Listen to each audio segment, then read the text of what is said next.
The sun was relentless, beating down on the cracked earth of the Kalahari. I'd been without water for 2 days, my canteen long empty, my head pounding, my vision blurring. I stumbled, chasing a mirage, my tongue thick and every swallow painful. It hit me. This is how it ends, not with drama, but with quiet exhaustion from thirst. I'd misjudged the distance to water, ignoring nature's clues in my haste. That day I finally found a muddy puddle under a rocky outcrop, filtered it through my shirt, and boiled it. That first sip, warm, smoky, was life itself. In the wild, water is everything. It's the currency of survival. Finding water isn't luck. It's a skill you must learn, practice, and master. It's about reading the land, interpreting signs, and using your ingenuity. The knowledge I'm about to share is more valuable than any gear. It's the key to turning a deadly situation into a manageable challenge. Survival isn't about heroics. It's about smart, small decisions, hour by hour. Water is always the first and most important.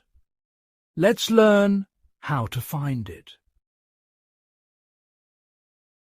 Many panic when they can't spot a river, but survival isn't about luck, it's about skill. Locating and purifying water is a methodical process, not a gamble. Think like a detective. The wilderness is full of clues. Every detail matters: the land's shape, animal behavior, even the plants at your feet. Don't rush.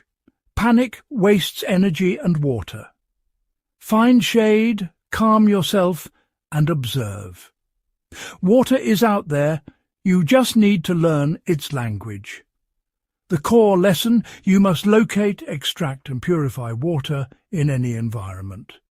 Finding water is useless if you can't make it safe.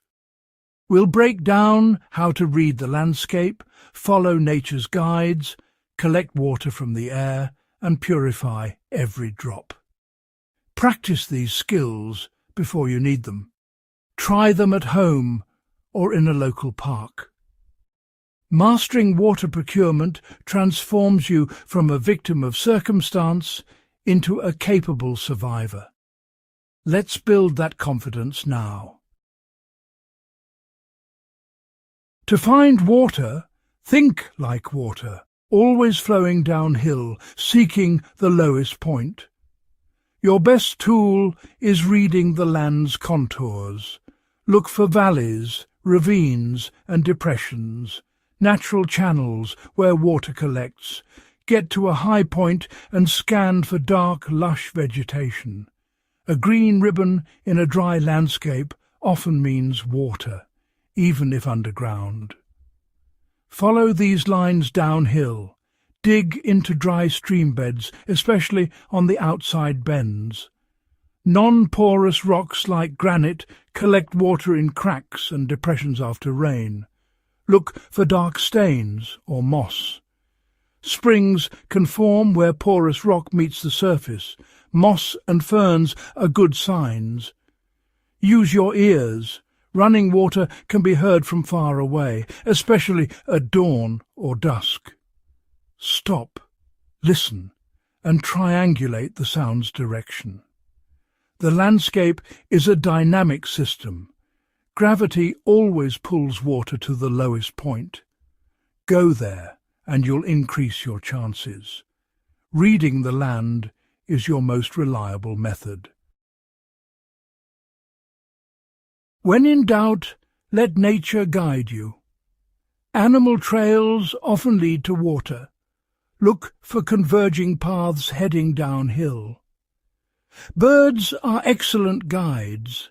Grain eaters like finches and pigeons stay close to water, especially at dawn and dusk. Watch where flocks land or disappear into dense vegetation. Birds of prey circling above may indicate prey and water below. Bees and swarms of insects often point to small water sources.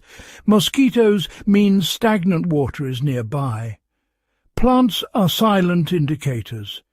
Cattails, sedges and rushes grow only at water's edge. Willows, cottonwoods and sycamores signal a high water table. Learn to identify these species. They're your best clues. Nature's signs are reliable if you know how to read them.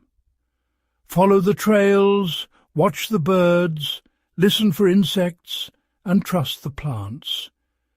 The wild is always speaking. Pay attention. Water is rarely far from life. Sometimes water comes from above. Rain is a gift. Collect every drop with a tarp, poncho, or even broad leaves. Create a funnel to direct water into your container. If you lack gear, use clothing or bark to soak up rain and wring it out. Dew is another source. Use a cloth to sweep early morning vegetation, then wring it into your bottle. Passive dew collectors can be made with plastic sheets and rocks. Set them up overnight. Always be ready before rain or dew forms. These resources vanish quickly. Surfaces may be dirty, so filter or purify if possible. Water collected directly from the sky into a clean container is usually safe. In survival, every drop counts. Be efficient, be prepared, and act fast. Sometimes the sky is your best water source. Surrounded by ocean or snow. Fresh water is still possible. Never drink seawater, it dehydrates you faster. Search for freshwater seeps along the coast. Look for green patches or wet spots on cliffs. Dig inland from the high tide line. Fresh water floats above salt water in sand. Taste test and move farther inland if it's still salty. Always boil or purify coastal water. In snow, never eat it raw. It drains body heat and risks hypothermia. Always melt snow or ice before drinking, using a fire or dark container in the sun. Ice yields more water than snow. Clear ice from lakes is best. Boil meltwater if possible, especially from questionable sources. Even in extremes, knowledge makes water accessible. Adapt your methods to your environment. This is the rule you must never break. Always purify your water. Clear streams and ponds can hide deadly pathogens. Boiling is the gold standard, 1 minute at a rolling boil, 3 at high altitudes. If you can't boil, use purification tablets or drops. Follow instructions carefully. Unscented bleach works in a pinch, 2 drops per litre, wait 30 minutes. Portable filters are fast and effective, but most don't remove viruses. Combine with chemical treatment if needed. Solar disinfection, SODIS, is a backup. Fill a clear bottle, shake, and leave in strong sunlight for 6 hours. Always assume water is contaminated. Getting sick from water in the wild can be fatal. Purify every drop, every time. Your life depends on it. Make purification a habit, not an afterthought. Safe water is survival. In deserts with no surface water, a solar still can save your life. Dig a hole in sunny ground, add green vegetation or even urine, and place a container at the centre. Cover the hole with plastic, seal the edges, and place a stone in the centre to create a cone. The sun evaporates moisture, which condenses on the plastic and drips into your container. It's slow, Maybe a cup or two a day, but it's pure and safe. Use this as a last resort. It's labour-intensive and yields little. Still, that small amount can mean survival. Know how to build one before you need it. Practice at home so you're ready in the wild. Ingenuity and preparation can turn desperation into hope. Your mind is your most important survival tool. Panic wastes energy and clouds judgment. Fight it with slow, deep breaths. Remind yourself, I have the skills.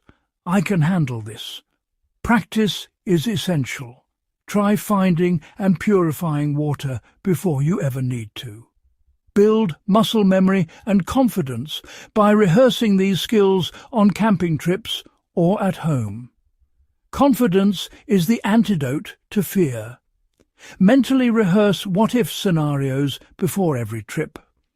Preparation gives you a plan when crisis hits. Survival is about resilience and self-reliance. Nature isn't your enemy, but it plays by its own rules. Share your knowledge, teach others. The more people who know these skills, the safer we all are. Carry the right gear, but more importantly, carry the right mindset. Stay calm, stay prepared, and keep practicing. With knowledge and composure, you'll not only survive, you'll thrive. Stay safe out there. If you found these survival tips helpful, don't forget to subscribe for more wisdom from the Survival Sensei. Hit that subscribe button now and join a community that's always ready for adventure. Stay smart, stay safe, and see you in the next episode.